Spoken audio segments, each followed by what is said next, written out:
महत्त्वाची बातमी सध्या समोर येते। शिवसेना आणि राष्ट्रवादीला केंद्रात एक मंत्रिपद मिळणार असल्याची माहिती सूत्रांनी साम टीव्हीला दिलेली आहे। शिवसेना आणि राष्ट्रवादीला केंद्रात एक मंत्रिपद मिळणार, साम टीव्हीला सूत्रांची माहिती। आत्ताची सर्वात मोठी बातमी समोर येते, शिवसेना आणि राष्ट्रवादीला केंद्रात एक मंत्रिपद मिळणार, साम टीव्हीला सूत्रांची माहिती। राज्याच्या राजकारणासंदर्भातली ही अत्यंत महत्त्वाची बातमी।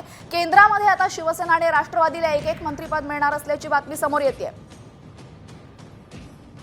आपण आमचे प्रतिनिधी प्रमोद जगताप यांच्याकडे जाऊया। प्रमोद, साम टीव्हीला ही अत्यंत महत्त्वाची बातमी मिळाली, शिवसेना आणि राष्ट्रवादीला केंद्रात एक मंत्रिपद मिळणार आहे।